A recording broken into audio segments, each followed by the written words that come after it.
Juremos con gloria morir, no juremos con gloria morir, no juremos con gloria morir.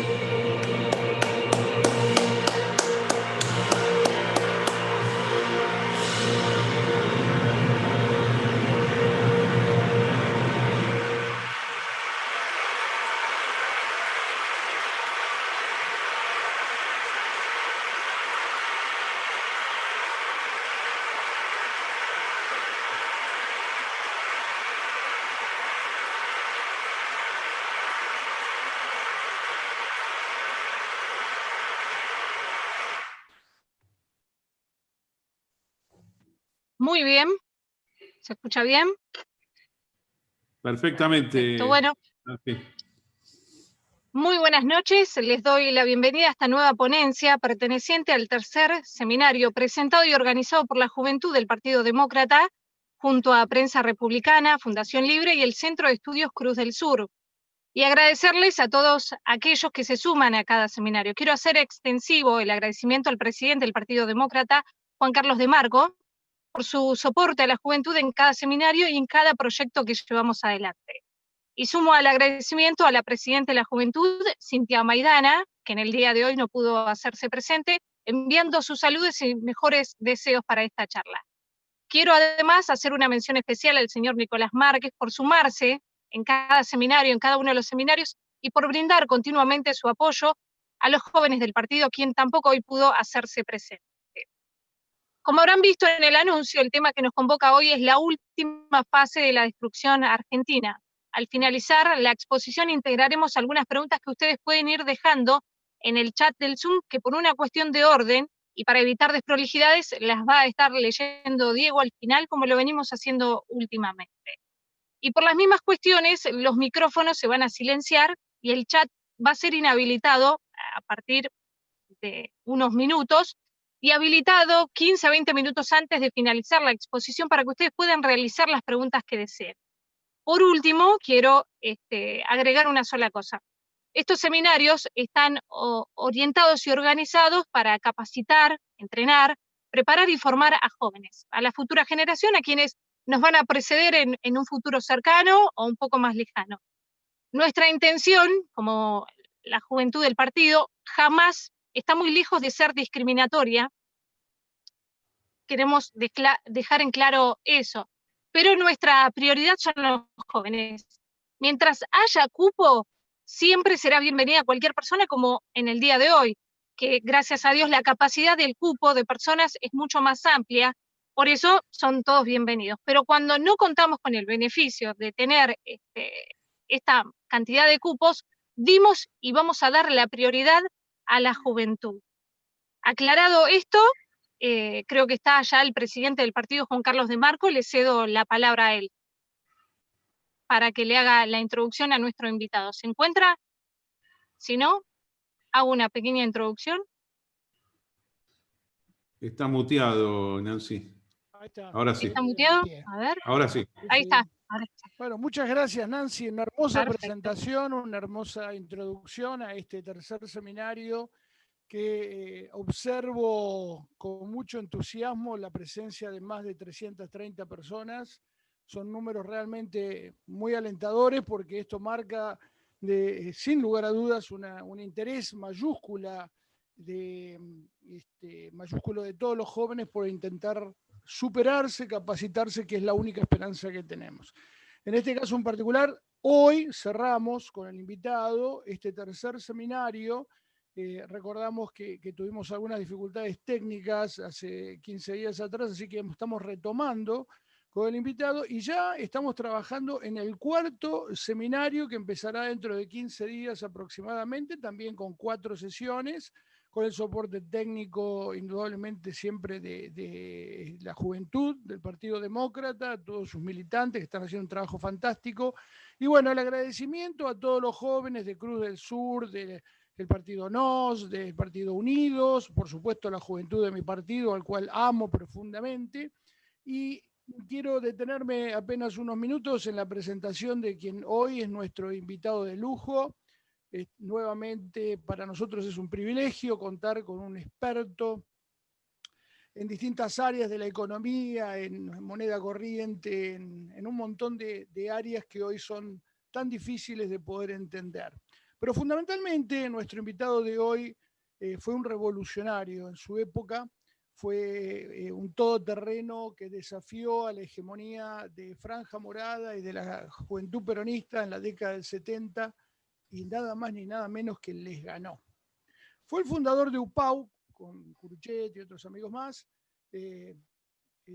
agrupación estudiantil universitaria que hizo, sin lugar a dudas, escribió páginas brillantes en nuestra historia, y sin lugar a dudas también se puede decir de que logró un quiebre histórico en nuestro país, dándole un lugar preponderante a la juventud liberal de nuestro país.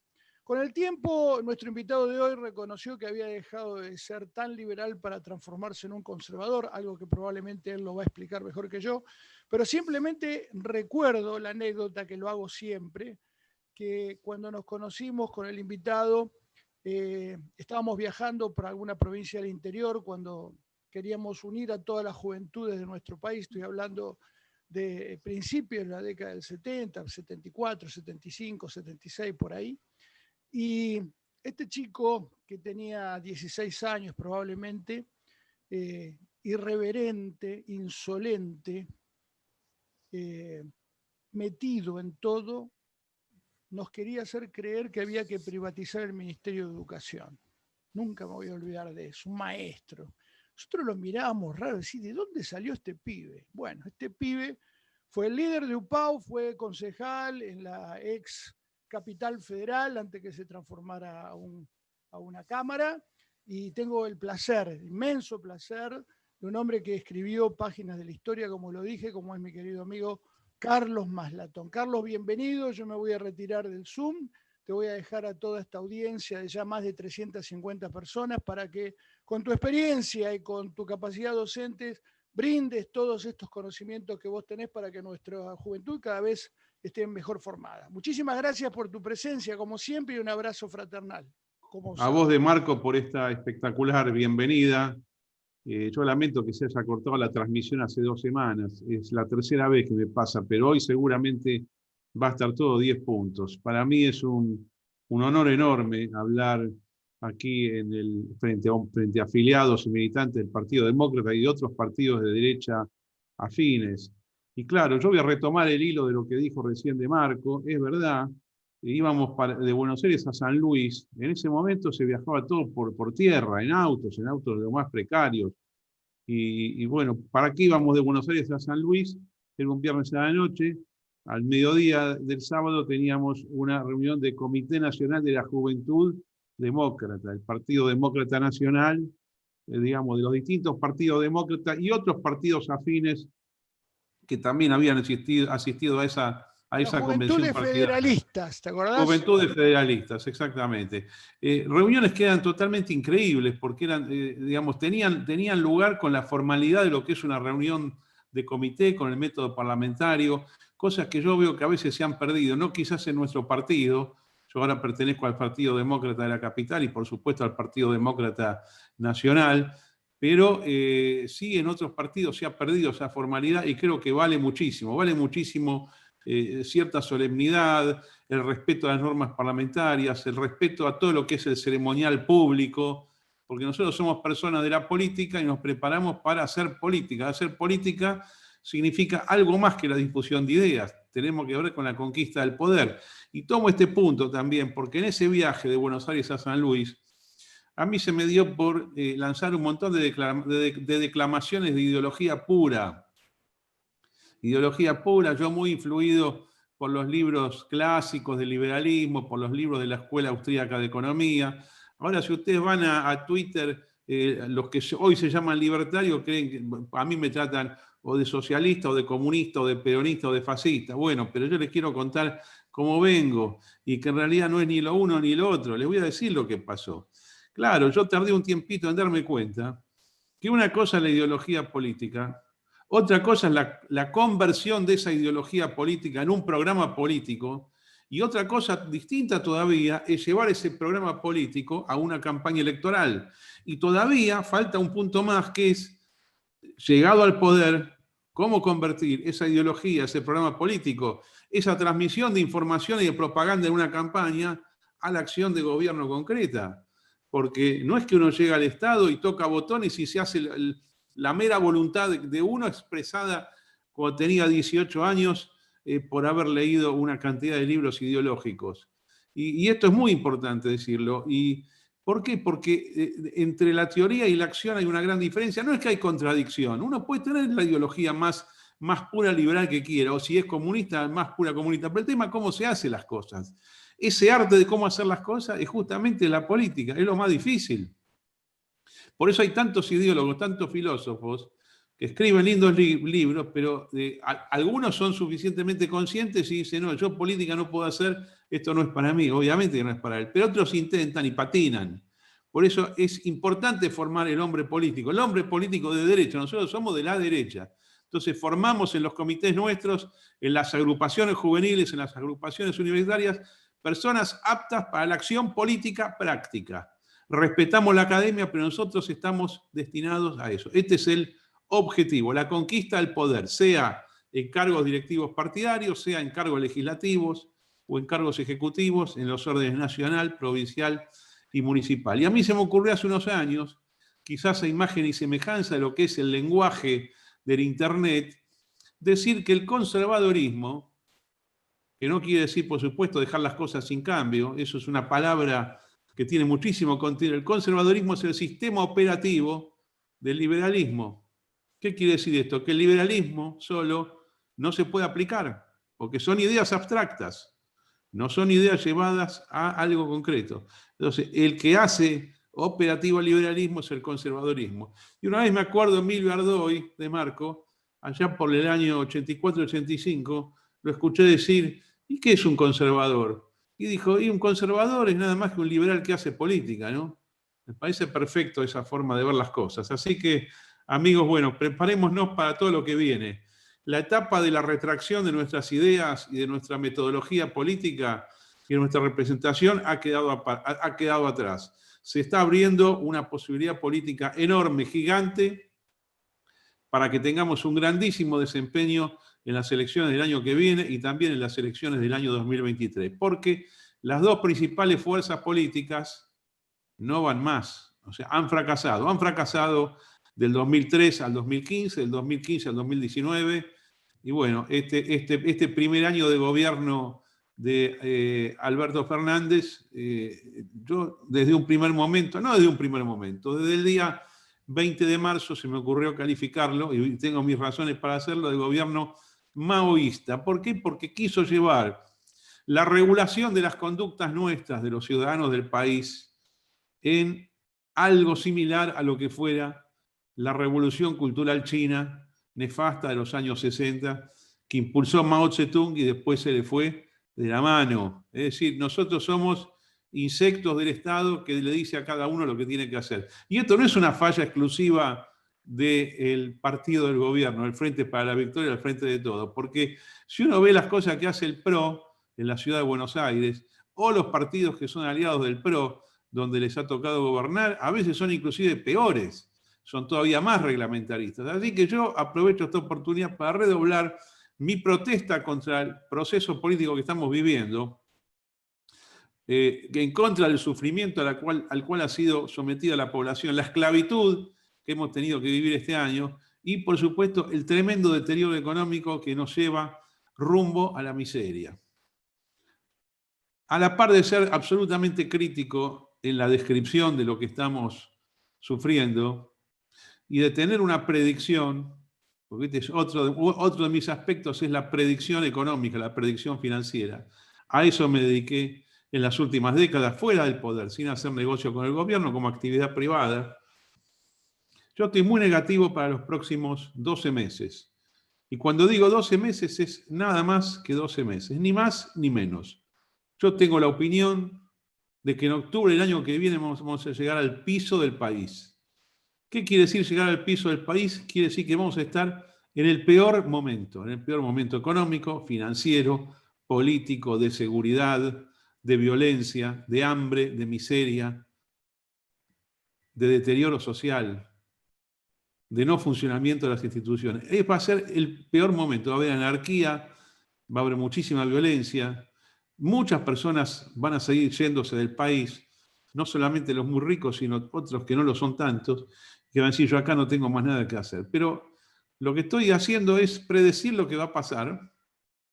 Tengo un fuerte convencimiento de que vamos al desastre, pero al mismo tiempo estoy diciendo que eso es piso. Cuando uno dice en finanzas y en economía que se llegó a un piso, quiere decir que el escenario siguiente no es más piso. Uno viene desde acá arriba, va cayendo, llega a un piso, y yo digo, acá este piso, esto no cae más, bueno, de ahí en más las cosas empiezan a mejorar. Claro, los que están acostumbrados a razonar exclusivamente en base a la relación causal, la política determina la economía, me van a decir desde ya, pero ¿quién va a hacer eso? ¿Con qué gobierno? Si va a estar todavía gobernando o Alberto Fernández o un Alberto Fernández renunciado, reemplazado por Cristina Fernández de Kirchner, o una Cristina Fernández de Kirchner también caída en desgracia, y una asamblea legislativa conducida o por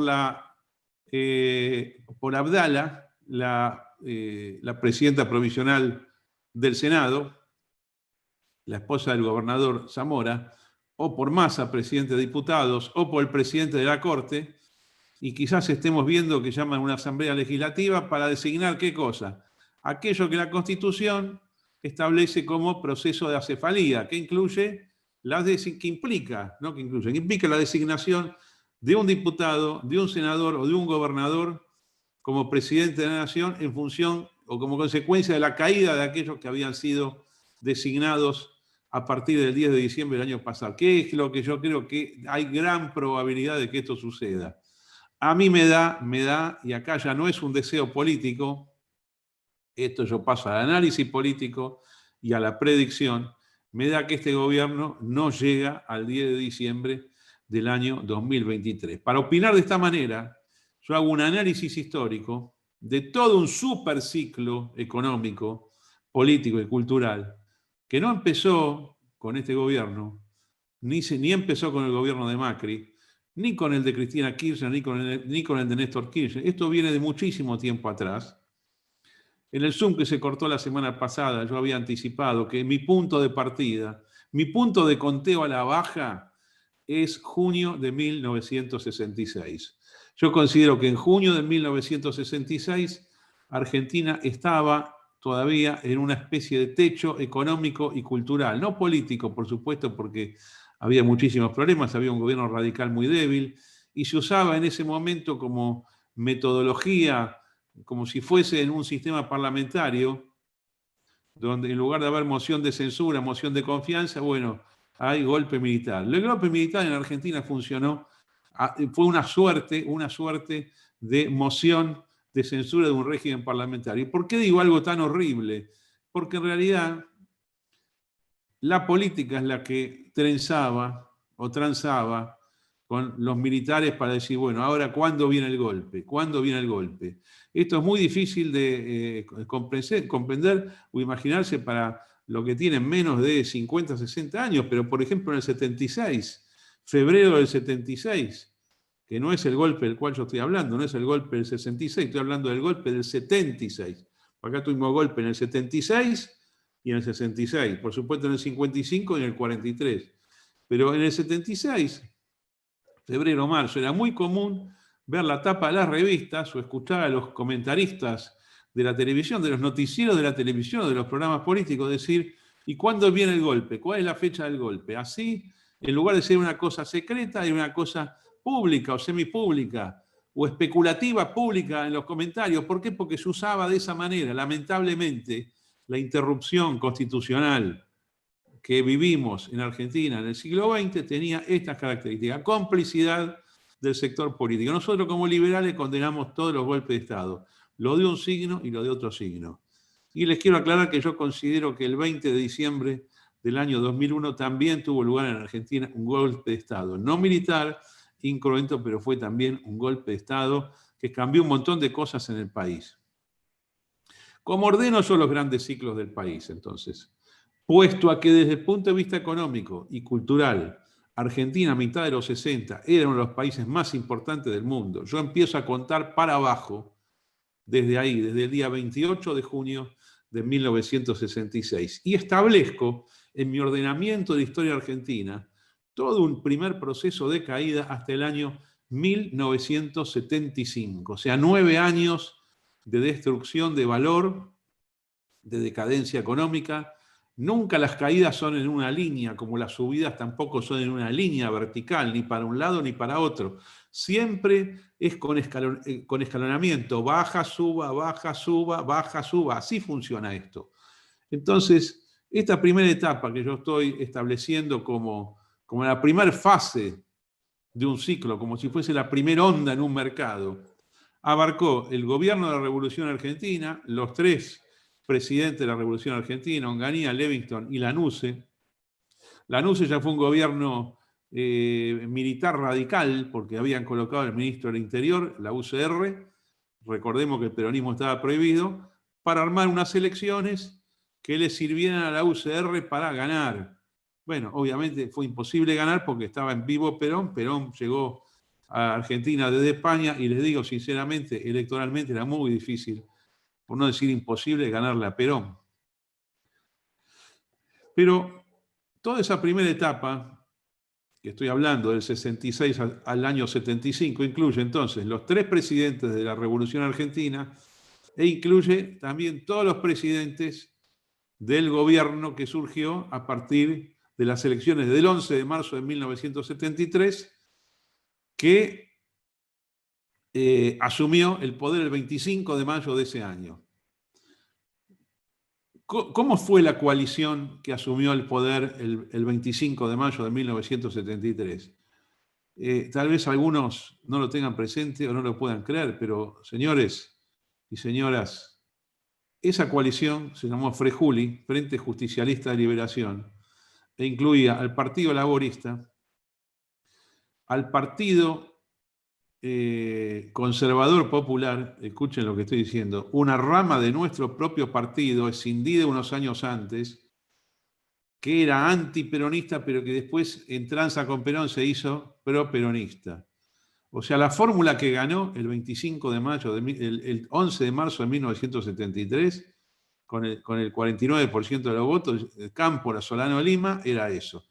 Era el Frente Justicialista de Liberación, que era el Partido Justicialista, era el Partido Conservador Popular, era el Partido Popular Cristiano y el Movimiento de Integración y Desarrollo, o sea, el MID, o sea, el partido de Frondizi y Frigerio. ¿Estamos? De Frondizi y Frigerio. Frigerio, el que está ahora en el PRO, es nieto de aquel Frigerio que yo estoy nombrando. Entonces, fíjense, el engendro de cosas: desarrollismo, social cristianismo, conservadorismo y justicialismo. Todo eso con los montoneros de un lado, que era la ultraizquierda, y con la ultraderecha peronista clásica, que esa venía del primer gobierno del Perón y del segundo gobierno del Perón, también integrando una suerte de cogobierno. Bueno, le digo la verdad, no hay nada más divertido que esa época. Terminó mal, ¿no? Terminó en un fracaso económico y fundamentalmente en un baño de sangre.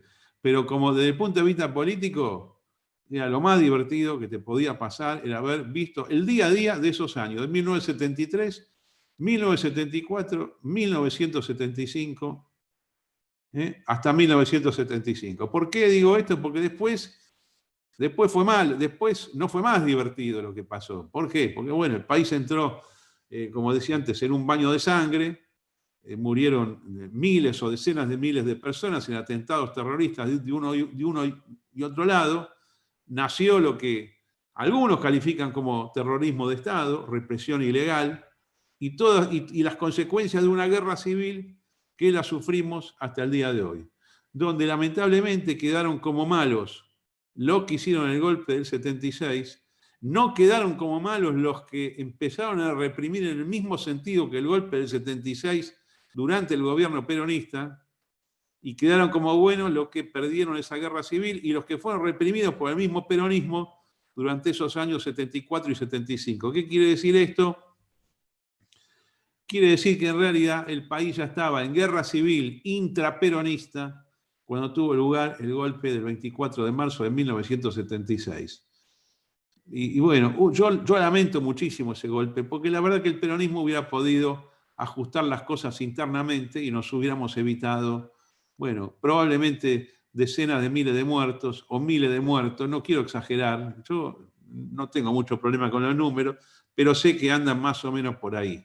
No son ni millones ni 100, pero está ahí en algunos miles o quizás algunas pocas decenas de miles, muy pocas, más tirando a miles que a decenas de miles. Los muertos totales por todo concepto por causa política, ¿no?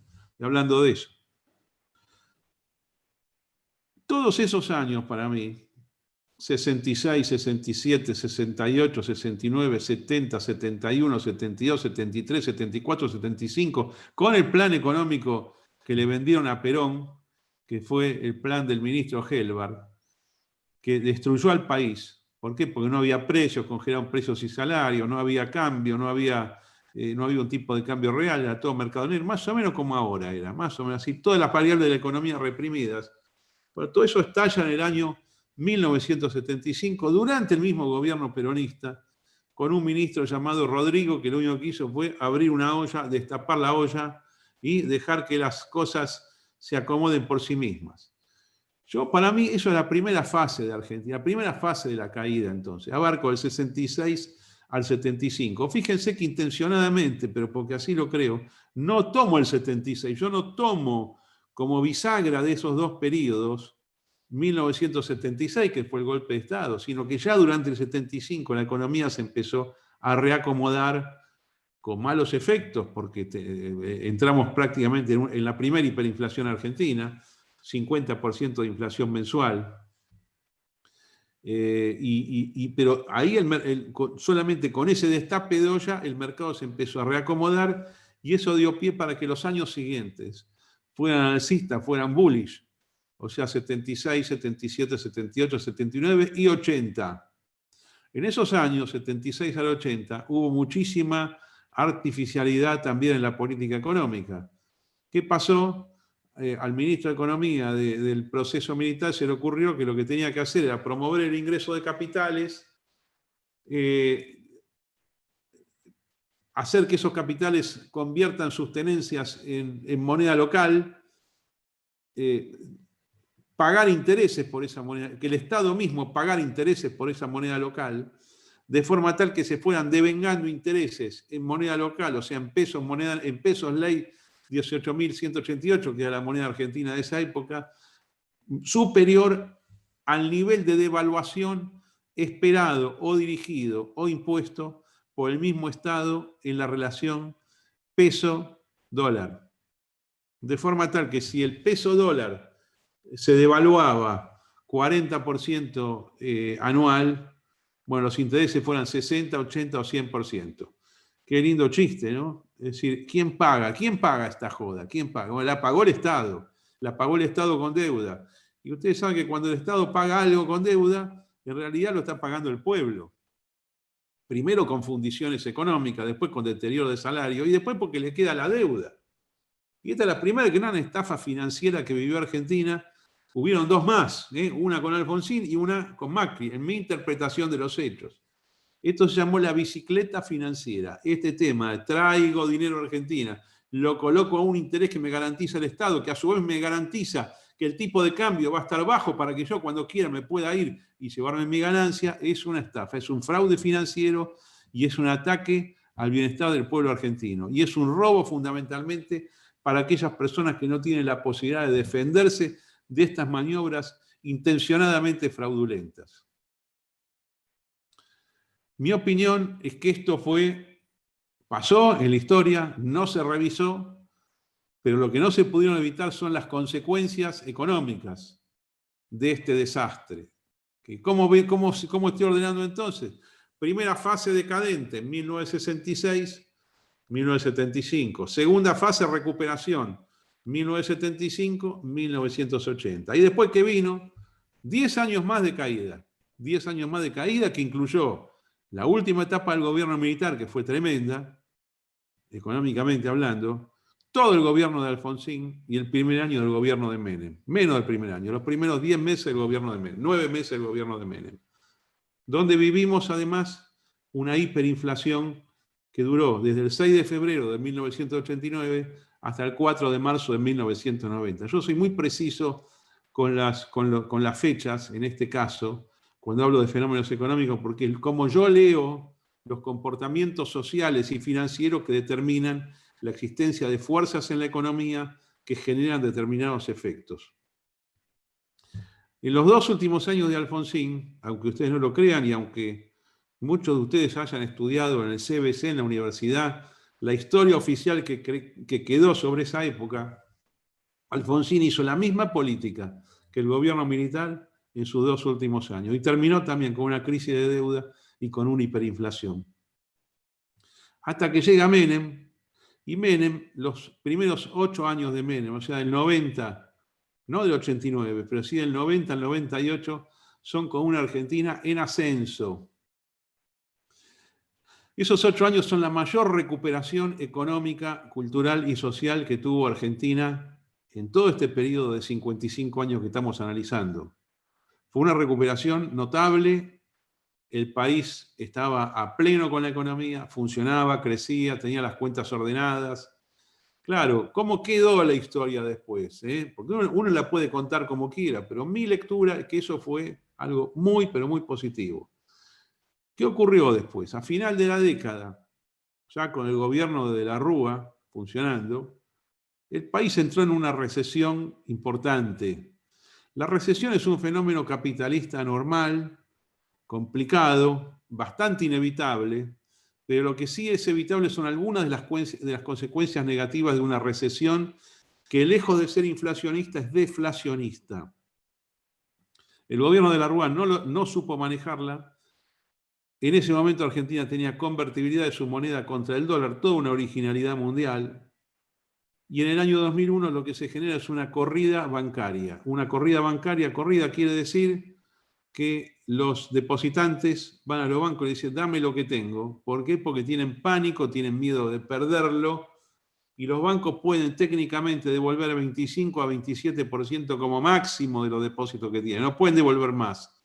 No porque no quieren, sino porque no existen. Así funciona el sistema monetario de papel con el sistema combinado con lo que se llama sistema bancario de reserva parcial. Quiere decir que uno en los bancos no es que los bancos custodian la tenencia de uno, sino que los bancos custodian tenencia, pagan interés, y como pagan interés, adquieren la propiedad de los depósitos, lo prestan el dinero que le toman al público, y ese dinero que le toman al público en una recesión no se puede devolver. Por eso es que quiebran los bancos, o no quiebran los bancos, porque siempre está el Banco Central atrás que dice, bueno, ok, yo imprimo moneda o cancelo la convertibilidad, como fue en el año 2001, al final del año 2001, que lo tuvo que hacer el mismo Cavallo el día 3 de diciembre del año 2001. Y por eso entramos en la calamidad que fue ese fin de año 2001-2002, y después en toda una recesión gigantesca con pérdidas patrimoniales importantes durante casi todo el año 2002. Entonces, ¿cómo vamos quedando, amigos? Vamos quedando así, para abajo, 66 al 75, para arriba, 75 al 80, sin llegar arriba de todo, simplemente recuperamos parte de la caída. Del 80 al 90, una baja muy, muy profunda, bien abajo. Del 90 al 98, una recuperación importante, pero nuevamente sin ir a los máximos históricos, sin siquiera ir a los máximos de 1977, 78, 79, y después para abajo, desde el año 2002, perdón, a ver si lo ordeno nuevamente, del 66 al 75, para abajo, del 75 al 80 corrigiendo parte de la caída, del 80 al 90, bien profundo hacia abajo, del 90 al 98, fuerte al alza, sin llegar a los máximos, luego una nueva fase bajista del 98 al 2002, tremenda fase bajista, y luego una recuperación lenta y no tan importante, pero que duró muchísimo tiempo, que fue del 2002 o 2003 hasta el año 2017. Aunque ustedes no lo crean, los años que van desde el 2002 al 2017 son alcistas en Argentina, no son bajitas, son moderadamente alcistas. Esto incluye los gobiernos, el provisional de Duhalde, el primero de Néstor Kirchner, el primero de Cristina Kirchner, el segundo de Cristina Kirchner y los 2 primeros años de Macri. Si ustedes ven un gráfico argentino de los valores, un gráfico de la bolsa, por ejemplo, en moneda real, van a ver que del 2002 al 2017 hubo recuperación en Argentina, mal hecha, sin fundamentos, con contracción de deuda, 2 veces el país estuvo a punto de quebrarse, primera vez en el año 2008 y después en el año 2012 de vuelta, pero no fue a los mínimos, pero todo ese periodo, del 2002 al 2017, es de recuperación, como queda en la historia. Cuando llegamos a noviembre de 2017, yo escribí un artículo en mi Facebook diciendo que se venía la última fase catastrófica de la historia argentina.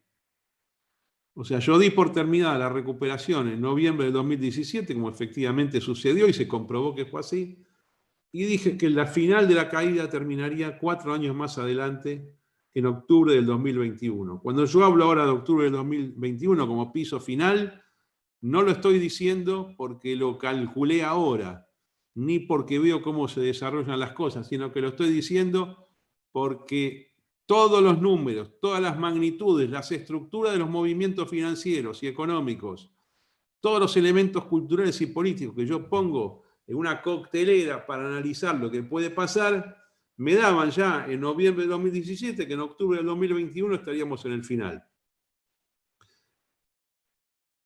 Por eso es que yo me puse, alguna gente no me entiende por qué yo me puse tan anti-Macri en el año 2017 para el 2019. Porque yo ya veía que Macri iba al desastre. Iba al desastre y además, primero por la propia predicción, pero además por la política económica de Macri. Porque Macri volvió a hacer lo que ya se hizo en 2 oportunidades que yo les comenté. En los 2 últimos años del proceso militar y en los 2 últimos años de Alfonsín. Fue como un caballo a tomar deuda por todo el mundo. Lo que tiene Macri lo mandó a Caputo a tomar deuda en dólares y a Sturzenegger a endeudarse en el Banco Central. O quizá no lo mandó, porque yo cuando lo veo a Macri, lo veo tan, tan desconcentrado y tan inconsciente con las cosas que dice, que es probable que cuando todo esto sucedía en su gobierno, él ni siquiera le prestara importancia. Supongo que hará una reunión de gabinete y le da, bueno, ¿qué tiene para comentar cada uno? Y Caputo le diga, no, acá estamos por colocar un bono de 100 años, después tengo otros bonos al año 2024, nos dan crédito acá, nos dan crédito a los bancos, venimos muy bien. Y Macri, que está acostumbrado, cuando era empresario privado, a tomar plata y a no devolverla, dijo, bueno, tomemos toda la plata que se pueda.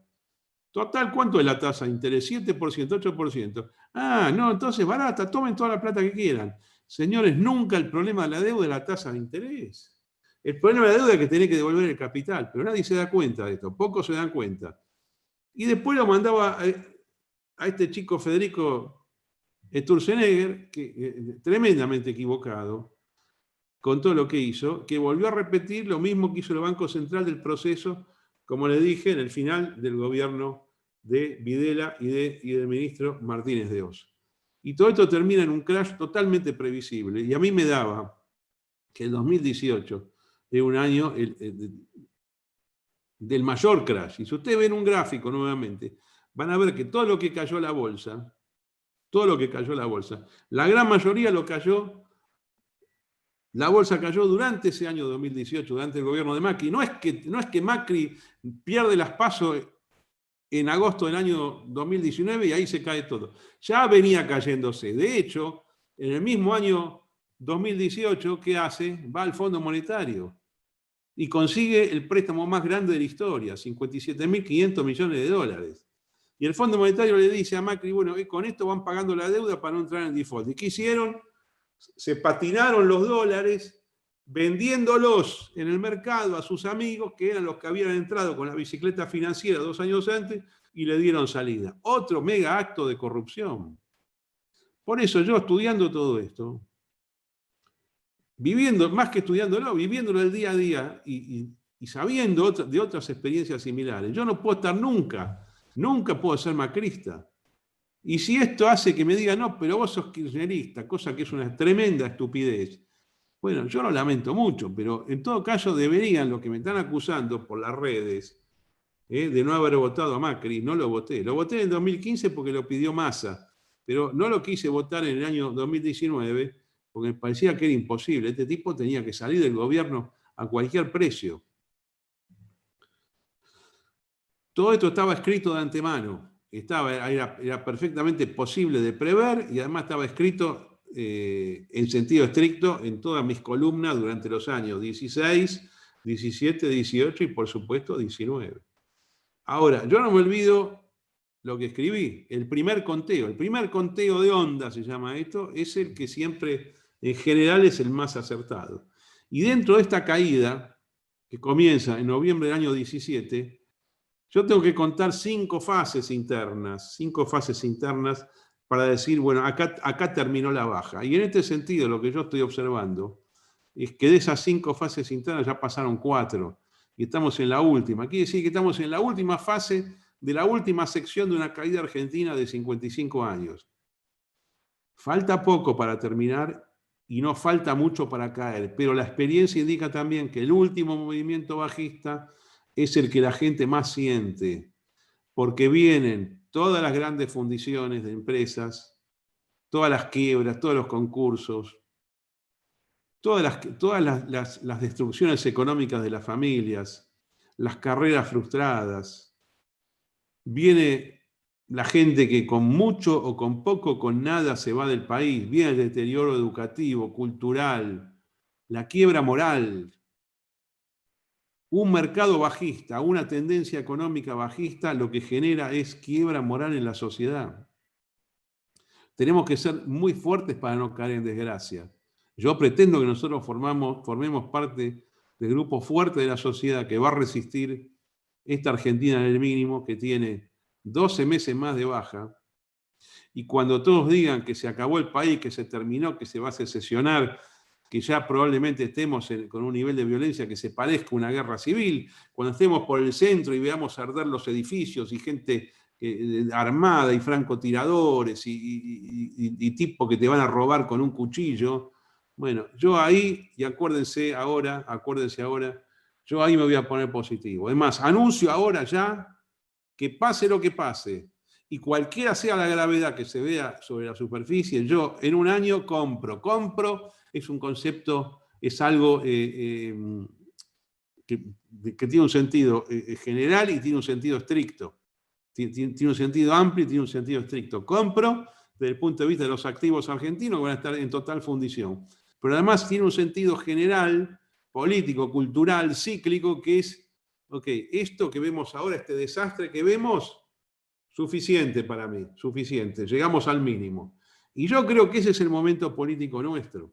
El año que viene es el momento político nuestro, porque vamos a tener absoluto y totalmente fracasado a esta última versión degenerada del peronismo, que es el maoísmo, con un presidente que basta verlo, el aspecto que tiene y las gansadas que dice todos los días para saber que está completamente loco, está desorbitado, es un enfermo mental. Yo lo dije hace meses por la televisión. Kicillof, Larreta y Fernández son 3 desequilibrados mentales con lo que han hecho con la cuarentena. Y además todos sus asesores, estos tipos Quirós, Bisotti, Golán, Kreplach, todos estos tipos que parecen experimentadores de un campo de concentración nazi, a ver qué hacemos con la gente, qué experimento podemos hacer con estos hijos de puta, que transmiten odio hacia la población y odio hacia la Argentina, sujetos que merecerían ser sometidos a un proceso especial tipo juicio de Nuremberg, por delito de lesa humanidad, por abusar de su poder, por robar, por experimentar con nosotros, por quitarnos la libertad, por no importarles lo que significa la fundición económica del país. Todos estos tipos deberían ser sometidos a un proceso y a una justicia de estas características. Y nosotros no somos violentos y no hablamos de pena capital ni nada, pero en otras épocas este tipo de cosas terminaban mal, ¿no? Terminaban como en la Revolución Francesa, como en la Revolución bolchevique, como en la Revolución bolchevique, con cosas que en ese momento no se consideraban ajusticiamientos, o como la pareja presidencial de la dictadura rumana en 1989, juicio sumario, fusilamiento. Esto no va a pasar en Argentina y no va a pasar en todo caso por iniciativa nuestra. Pero sí nosotros debemos promover un juicio especial para castigar a esta gente, obviamente van a poder defenderse por el daño que le han causado al país. La última cosa, antes de dar lugar, seguramente Nancy Castellano, a las preguntas, o como corresponda, que es la metodología de estas reuniones. Se me pregunta por la unidad de los liberales. Yo tengo muchas diferencias. Mire, yo en particular tengo diferencias con todos. Yo siempre, digamos, tengo muchísimas peleas. Tengo una ventaja personal, que yo en realidad fui político del 82 al 92, tuve una etapa universitaria con UPAU y una etapa como legislador de la ciudad. Y después me retiré para dedicarme a este tipo de cosas raras que les acabo de contar. Pero eso a mí me dio mucha libertad personal, porque bueno, puedo opinar sin temor a ser castigado, o a que me quiten un empleo, un privilegio. No soy ni siquiera jubilado de privilegio, yo podía ser jubilado de privilegio. El Estado no me debe nada, yo no le debo nada al Estado, soy activo, soy autónomo, o sea que yo aporto, en lugar de ser jubilado, aporto. En lugar de recibir un subsidio, pago impuestos. Entonces, a mí esto me da una enorme libertad. Yo estoy no peleado, tengo diferencias con todo. Miren, tengo diferencias probablemente las mayores diferencias son con aquellos tipos que se consideran la voz del liberalismo. Bueno, en todo caso, miren, yo me considero la voz del liberalismo, entonces, no me considero absolutamente liberal. Pero algunos creen que son muy liberales y me acusan a mí que no lo soy. Bueno, yo con esos tipos, con la libertad estoy dispuesto a hacer arreglo. Con los conservadores, por supuesto, estoy dispuesto a hacer arreglo. Con las líneas más derechistas, tipo Nos, el héroe de guerra del partido Nos, que el otro día tuvimos un Zoom con él, también. Con Gómez Centurión, con toda su gente, estoy dispuesto a que formemos parte de la misma coalición. Todos estos engendros tipo Unidos, también, ningún problema, vamos con Unidos. La UCD, adelante. Bueno, Milei, por supuesto, Milei, perfecto, hacemos un acuerdo con él. Es decir, todo adentro. Es decir, absolutamente todos adentro, todos adentro. Es decir, del centro a la derecha, todo, del centro a la izquierda, nada. ¿Y esto cómo se resuelve en una interna? Porque todo el mundo tiene legítimas ambiciones, ¿no? Es decir, todo el mundo quiere hacer algo. Bueno, para eso están las internas. Internas uninominales, o si no, las PASO, que algunos me dicen que se van a derogar, pero yo no veo ningún indicio de que se vayan a derogar. Es decir, esta es mi posición. Desde el Partido Demócrata, yo brego por la unidad total de la fuerza del centro y del centro a la derecha. Yo me considero más de la derecha, bastante de la derecha, de una derecha avanzada, liberal en lo económico, conservador en lo político. Me gustan los símbolos nacionales, me gusta la historia argentina, respeto a las instituciones, todas las instituciones básicas de la sociedad, incluyendo el ejército, la marina, la aviación, las iglesias, señor, todas las iglesias, todas las religiones. No es que yo no puedo ponerme en esa posición casi de ultraizquierda de algunos liberales diciendo, no, estos tipos, los curas, no. A mí esa cosa republicana, falsa republicana de la Guerra Civil Española no me va. ¿Estamos? O sea, creo que queda claro. No obstante, yo estoy dispuesto a conversar con todos, siguiendo las conversaciones que orgánicamente las autoridades de nuestros partidos decidan encarar con otras fuerzas nacionales. Y tenemos una ventaja, que tenemos personería. Partido Demócrata Nacional tiene personería en casi todas partes. Así que con esto podemos ir a negociar con generosidad, porque cuando uno hace un arreglo y al tipo con el cual está haciendo arreglo le da más quizás de lo que se merece, pero no importa, todo sea por la unidad. Así que yo estoy vislumbrando un 2021 con piso definitivo de la Argentina y con salida fuerte al alza en lo económico y en lo político de parte de nuestras fuerzas nacionales. Así que sugiero que nos alineemos con esto, que trabajemos fuerte y bueno, que tengamos un éxito importante en el año 2021 y después que vayamos a colocar la presidencia de la Nación en el año 2023. Con el mejor que tengamos o con los mejores que tengamos, que tenemos un montón de gente excepcional. Gracias por la atención. No sé cómo sigue esto, si hay preguntas, adelante.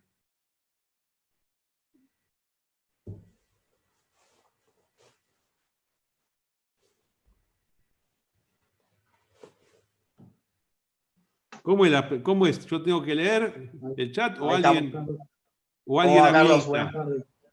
Buenas tardes, ¿cómo va? Mi nombre es Diego Yeldín, soy del Partido Demócrata, y bueno, esta parte me voy a encargar de, junto a usted, ir seleccionando algunas preguntas, se las voy a comentar y las iré respondiendo. Vamos. La primera pregunta, vamos a ir con Tomás Milá, que lo que pregunta es, ¿qué índice utiliza usted para su conteo de ondas de superciclo argentino y sobre qué gráfico lo realiza? Bueno, yo primero adhiero a una escuela de análisis técnico llamada teoría de la onda Elliott, que se basa en ver la evolución de los precios. ¿La evolución de los precios de qué? De los activos financieros, básicamente. De acciones, de bonos y de propiedades. Yo lo que estoy haciendo, como no hay una historia argentina muy clara en este sentido, sí de las últimas décadas, pero yo me estoy yendo a 55 años atrás. Lo que hice es una especie de reconstrucción histórica, cultural, política. Por eso es que a mí me da, yo durante mucho tiempo he pensado cuál es el techo de Argentina. A mí no me convence que el techo de Argentina sea, como dicen algunos, el gobierno de Marcelo T. de Alvear, que es la típica respuesta galerita, radical galerita. No, Argentina fue espectacular hasta 1928. Después todo lo que hubo después fue una porquería. No, perdón, mire, tuvo el golpe del 30, pero en la década del 30, después de superar el crack del 29, que fue un fenómeno mundial, Argentina fue impresionante en la década del 30. Una cosa increíble. ¿Y saben cómo se da cuenta uno de esto? Cuando ve los documentos que quedan de esa época, las construcciones. Este lugar a donde yo estoy, que está arreglado, esto es una oficina que yo le hice Art Deco, pero yo tengo un edificio Art Deco de la ciudad de Buenos Aires. Es del año 1935. Esto jamás se pudo haber hecho si Argentina no estaba en expansión. Y para los que son de la ciudad de Buenos Aires, todo lo que es Diagonal Norte, todos los edificios Art Deco de Diagonal Norte, bueno, después tenemos los de Avenida de Mayo que son del Centenario, que fue otro acontecimiento impresionante. Pero yo me voy a la década del 30 para decir que Argentina en la década del 30 estuvo para arriba.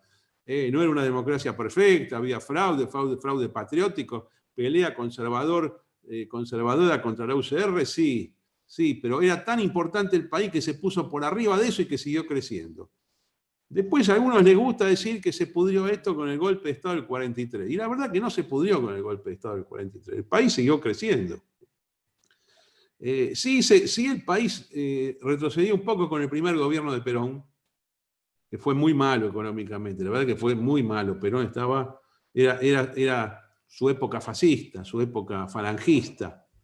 Ojo, el falangismo cambió después. El falangismo de Francisco Franco, de Primo de Rivera, fue corporativista y fascista hasta el año 58. Y después dijo, bueno, no, somos totalitarios, y usaban esa palabra en la política, pero económicamente nos hacemos liberales. Esto es lo que ha pasado. Pero en el segundo gobierno fue un poquito más liberal. No le alcanzó porque había hecho tanta macana, esto termina en el golpe de Estado. Pero para mí después, lo que pasa después del 55 en adelante, que es malo políticamente, y lo que pasa con Frondizi, que es malo políticamente, que tiene un montón de fallas desde el punto de vista económico con el desarrollismo. No obstante ello, Argentina tenía tanta fuerza que siguió creciendo. Y Argentina siguió creciendo y siendo un país muy importante en lo político y en lo cultural. En lo cultural especialmente, el país más culto del mundo. Tenemos la mejor universidad del mundo, que era la UBA. Que yo, por eso que yo empiezo el conteo bajista con la Revolución Argentina, con la intervención de la Universidad de Buenos Aires, con la noche de los bastones largos, que fue 29 de junio de 1966. Por eso de ahí cuento, para los que son más técnicos, A, B, C, X, A, B, C, y ahora estamos en la última fase de este último ciclo C, que empezó en 1966 y que estaría terminando ahora. Yo sé que no hay fundamentos, pero les voy a decir algo, amigos. Los fundamentos nunca aparecen de inicio, nunca aparecen cuando se va desplegando un movimiento, ni al alza ni a la baja, aparecen después.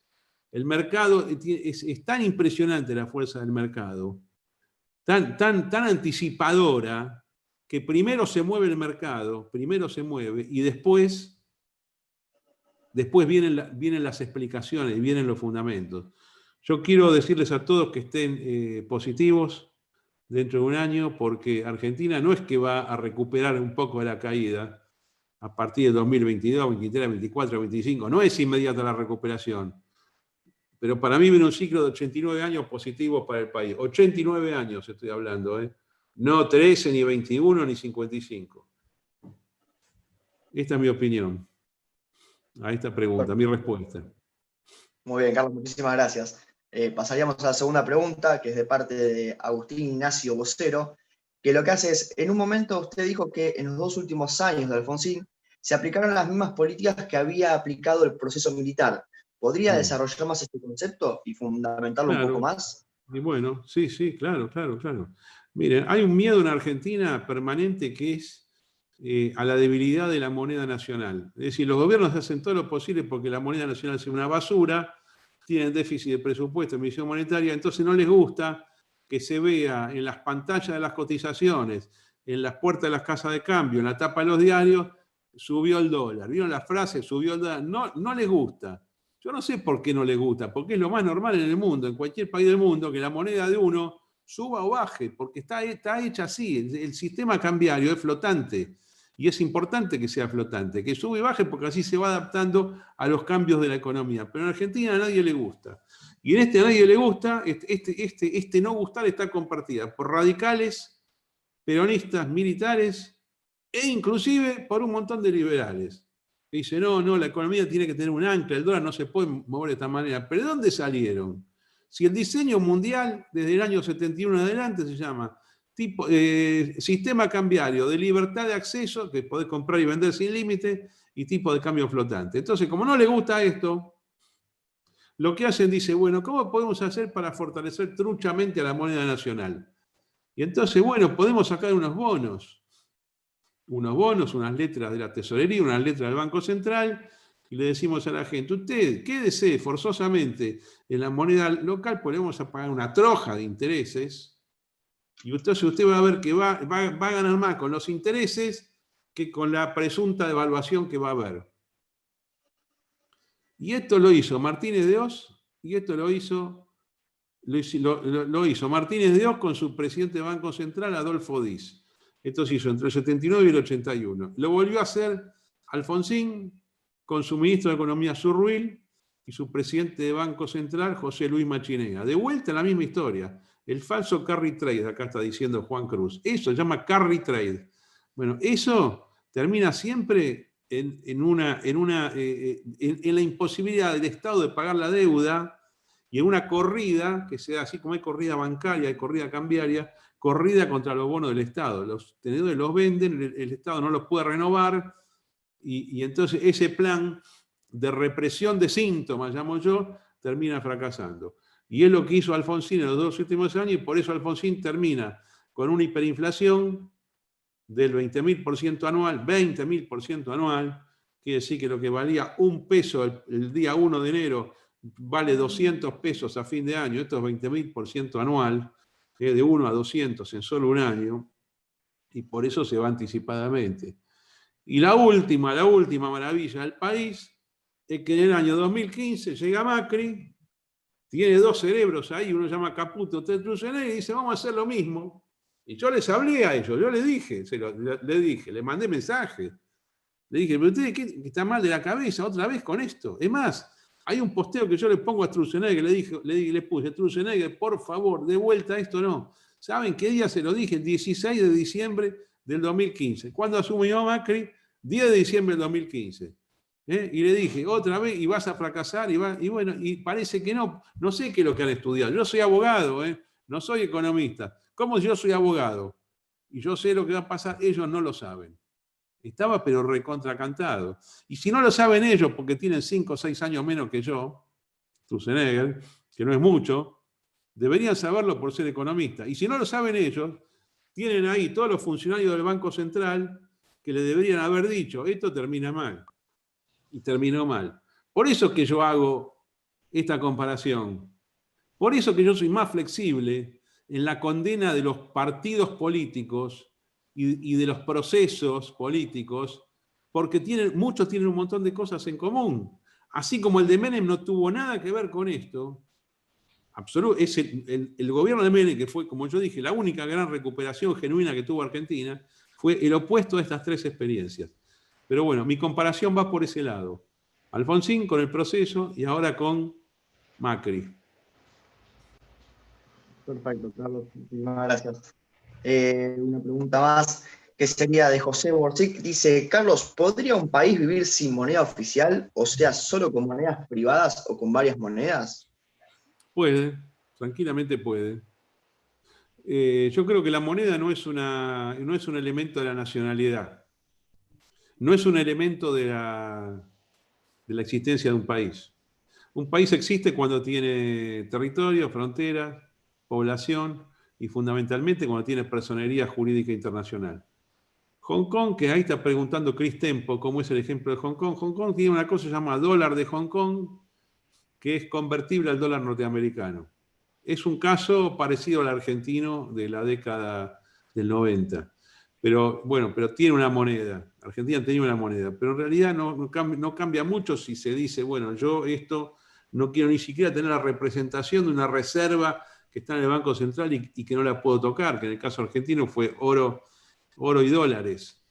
Perfectamente podía no tener. Ahora, hay un montón de cositas que hay que tener en cuenta si uno va a una no moneda nacional.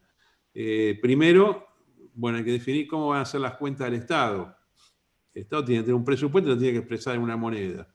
¿Cómo se van a cobrar los impuestos? Puede ser en más de una moneda que no sea nacional. Pero lo más importante de todo, que nadie lo quiere decir, que yo lo publico a cada rato esto, es cómo convertís la actual moneda circulante, los actuales billetes circulantes, los actuales encajes, los depósitos a plazo, los depósitos en caja de ahorro, los depósitos en cuenta corriente, los contratos que existen de las personas que están nominados en pesos, ¿cómo lo convertís a una nueva moneda o a una no moneda? ¿Se dan cuenta que esto es una cuestión de tremenda complejidad financiera y jurídica donde no basta con decir lo arreglo de la noche a la mañana, dolarización. Hay cosas que se arreglan de la noche a la mañana. Yo tengo una lista de cosas que la vamos a arreglar si somos gobierno en una noche, pero hay otras que llevan más tiempo. Y esta que estoy comentando lleva mucho más tiempo. Este tema, o la dolarización, o el pase a algo que es no moneda, digamos. Pero técnicamente se puede hacer. Muy bien. Otra pregunta de Nicolás Abuchar Moya dice: Carlos, en un momento hablaste de otro posible piso en 2024. ¿Ya diste por descartado esta vista? Por ahora, sí. Tengo un alternativo, que sería empezando a contar la decadencia argentina no en junio de 1966, sino en el Cordobazo, que es 3 años después. En ese caso requeriríamos 3 años más de baja, pero la verdad, esto lo tengo como una alternativa, no estoy pensando en esto, y como veo el mercado ahora de la manera que está cayendo y de la manera que se está deshaciendo en pedazos, yo no creo que dure más de 1 año este desastre. ¿Por qué? Pasa algo con los ciclos. Cuando uno ve aceleración de las caídas o aceleración de las subidas, es porque los tiempos están más cercanos. Es decir, yo hoy no veo el 2024, yo veo el 2021 como mínimo. Bueno, después Manuel Roque pregunta: Carlos, ¿por qué no se pasará al siguiente número de la sucesión de Fibonacci 89 y así durará más la crisis argentina? Por las estructuras, porque cuando uno hace las cuentas, los análisis de los ciclos, inclusive de los ciclos de corto plazo, lo que tiene que ver no es solamente el elemento tiempos ni la magnitud de los movimientos, sino las estructuras. Yo cuento 7 movimientos para abajo desde 1966. 7 movimientos. Y hay una estructura correctiva que es de 7 movimientos, muy importante. Y a su vez veo que en la séptima estructura descendente, que es la que empezó en noviembre del año 2017, que está en estado avanzado de desarrollo y próxima a finalizar. Y yo no encuentro hoy la manera de prolongar una caída desde el punto de vista de las estructuras para que vayamos a una Argentina que decaiga todavía 30 años más. No lo creo.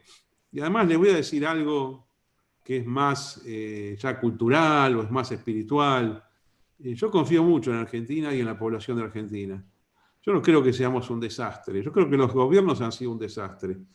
Pero la población, bueno, hay mucha gente que... Hay muchos ladrones, hay muchos criminales, hay muchos vagos, pero a su vez hay un montón de gente que es espectacular. Y la prueba de esto es el éxito argentino en todo el mundo. La gente argentina es muy exitosa en todos los aspectos. Y yo creo que nadie va a bancar. Yo estoy seguro que los que estuvieron hoy, los que están en este Zoom, no se van a bancar 20 años más de decadencia. Es imposible. Y a veces la fuerza de la población sale de abajo de las baldosas, de abajo de la tierra, y dice, bueno, listo, ahora para arriba esto. Ahora esta joda se acabó. Yo confío enormemente en todas las generaciones argentinas, la gente grande, la gente de generación intermedia y en la gente joven. Ya, parece algo muy, muy común o muy, muy demagógico, pero yo, quizás es una suerte que yo tengo. Las personas que conozco son increíbles. Hombres, mujeres del interior, de la capital, de todas las provincias. Yo no sé, estoy seguro. Mira, acá veo algunos amigos que los he conocido por Twitter, por Facebook. Yo cuando me junto digo, ¿ustedes cómo saben todo esto? ¿Cómo saben tanto? ¿Cómo saben tanto? A veces algunos amigos o amigas del interior, se me ocurre pensar, otras personas que han estado en estos Zooms. Pienso, me viene a la cabeza, por ejemplo, Eugenia Rolón, que es de San Lorenzo, Santa Fe, tiene 18 años, que es de San Lorenzo, donde tuvo lugar el combate de San Lorenzo, donde fue el bautismo de fuego del regimiento de granaderos a caballo del general San Martín. Bueno, ella de ahí. Y yo digo, ¿cómo puede de tanto nivel? Encima viene de una familia que es peronista, kirchnerista. Bueno, cuando uno se encuentra con gente tan impresionante, que yo conozco el mundo, Diego, conozco 93 países, hablo con mucha gente, pero yo, esa cosa brillante que hay en Argentina, la veo en muy pocos lugares del mundo.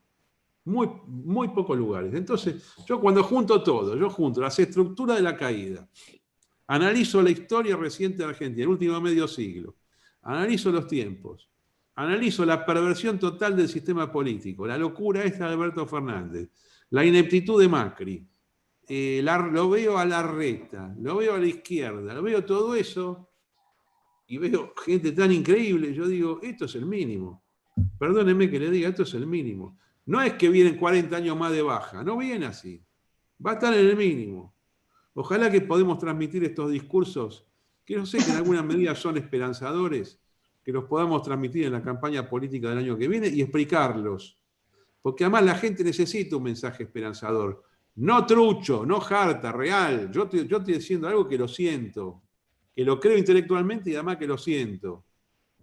Porque también uno puede decir una campaña, cosas así, para decir qué lindo, que todo, con los globos del PRO, bailar en el escenario. No. Pelotudeces, no estoy hablando de cosas en serio. Fundamentos del país. Ahora dejo de lado la técnica, hablo de los fundamentos del país. Los fundamentos no son malos y van a ser muy buenos. Perfecto. Te hago 2 preguntitas más, así no te robamos tiempo. Gracias. Compañero Brian Chávez, lo que pregunta es, ¿cuál sería el panorama en base a que en el 2021 se podría llegar a suspender las elecciones? ¿Con qué fundamentos se van a suspender? Yo quiero verlo eso. A mí me sorprendería muchísimo, es un acto totalmente totalitario. ¿Quién se va a poner de acuerdo para suspenderlo? ¿Y por qué se va a hacer? ¿Por el coronavirus lo van a suspender? ¿Es cierto eso? Lo quiero ver. Mira, si llegan a suspenderlas, ¿pero qué van a hacer? ¿Las van a patear para el año que viene? ¿Va a haber elecciones presidenciales directamente? ¿Qué es lo que van a hacer? Sí, miren, perdón por mi falta de imaginación, no veo cómo se puede hacer eso. Yo no me doy cuenta. Si alguno se da cuenta, después mándeme un mensaje, pero ¿cómo sería esto? Acá no se vota más nada, nunca más, está terminada la democracia. No lo creo. Bueno, y por último sería, ¿cuál sería su política en cuanto a cuestiones de temas migratorios? No. En el caso de Casino. No, bueno, yo en esto me diferencio de mis colegas del Vox español, me diferencio de Donald Trump y no tanto de Bolsonaro. No, yo soy partidario, yo soy pro inmigración, absolutamente. Creo que es altamente conveniente para el país que venga gente a vivir aquí. Además es una obligación constitucional. Acá dicen que es alberdiano, por supuesto que es alberdiano, es constitucional. Está, mira, hasta en el prólogo de la Constitución Argentina está. Pero vamos a suponer que no figurara en el prólogo, que no dijera que la Constitución fuese, no te digo anti-inmigración, pero que no fuese pro-inmigración. Lo mismo es conveniente. ¿Usted cree que con 45 millones de personas se puede desarrollar un país tan grande? Acá hace falta 100 millones, como está diciendo Francisco, 100 millones para empezar a hablar. 100 millones de personas. Y además está claramente demostrada la falsedad de aquella ideología que había hace 200 años, se llama de malthusiana, que decía que era mucha gente en el mundo que no iba a poder comer. ¿Cómo no va a poder comer la gente? Si el capitalismo permite generar riqueza y alimentos, por supuesto, para mucha más gente de la que existe en el mundo. Es más, el capitalismo permite generar comida, vamos a suponer que el problema sea la comida, o vestimenta, o computadoras, para tanta gente como la que vivió en toda la historia de la humanidad. ¿Saben cuánto viven ahora? 8.000 millones. ¿Saben cuánta gente vivió? El otro día vi un cálculo. 130.000 millones de personas vivieron en la historia. En la Tierra pueden vivir 130.000 millones de personas. Hay lugar. Además, el invento, se puede vivir bajo tierra, en el mar, arriba, flotando. Acá es falso que sobra la gente. Y esto también tiene que ver con esta ideología, hay una ideología que es antivida y pro muerte. Si yo entiendo muchas cosas de las mujeres, ¿viste? El aborto, todo esto, pero no me digan que el Estado se tiene que poner a la vanguardia de la promoción del aborto porque sobra gente. No se puede permitir eso, ¿entendés? Entonces, uno de los argumentos, que no es el argumento moral más importante para que a mí no me guste el aborto, pero si vamos al tema económico, porque soy frío acá, ¿viste? No tengo sentimiento, que no es mi caso, pero si yo me colocara en eso, El mundo necesita más población. No queremos ver ningún muerto, ninguno. Todas las vidas son importantes. Y acá seguramente coincidiremos los que tienen un sentimiento religioso, los que tienen valores morales, con la ideología liberal capitalista. No queremos muertos, queremos vivos. ¿Estamos? Y hay comida para todos, y especialmente en la República Argentina. Así que vengan inmigrantes, porque eso crea mercado, desarrolla el país. ¿Y de dónde los inmigrantes? De donde quieran venir, de donde quieran venir. Yo particularmente tengo mucha conexión con 3 países. Es algo muy sentimental de parte mía, que son Bolivia, Perú y Paraguay. Por diversas razones históricas. Yo creo que Paraguay, bueno, salió mal la expedición de Manuel Belgrano, pero si no, Paraguay podría haber sido parte de Argentina. Bolivia, por supuesto que sí. Y Perú es el mejor amigo de Argentina en el mundo. Escúcheme, a la gente que no le gustan los peruanos, ¿ustedes se dan cuenta de lo que es Perú para Argentina? En el himno de Perú está el San Martín mencionado en el himno. En el himno argentino no figura San Martín. En el himno de Perú se lo nombra al general San Martín como libertador del Perú. Entonces, son países muy cercanos a Argentina. Yo soy partidario de vía libre, o sea, el que quiere vive acá, ida y vuelta, ida y vuelta, ida y vuelta. No hagamos limitaciones. ¿Y sabes qué? Con esta apertura migratoria, ¿viste la cantidad de gringos que viven en Argentina? Ahora no, porque está esta cuarentena, pero la cantidad de gente que viene de Europa, Estados Unidos, ¿por qué vivís acá? Porque me gusta, me divierte. ¿Y sabés qué ventaja tiene Argentina? Las grandes ciudades, tratamos bien al extranjero. ¿Y sabés qué? Han venido y que sigan viniendo y que se sientan cómodos, que traigan su dinero, que lo gasten, y si no, que trabajen en Argentina. Señores, me declaro absolutamente, y quiero que quede claro, totalmente pro fronteras libres.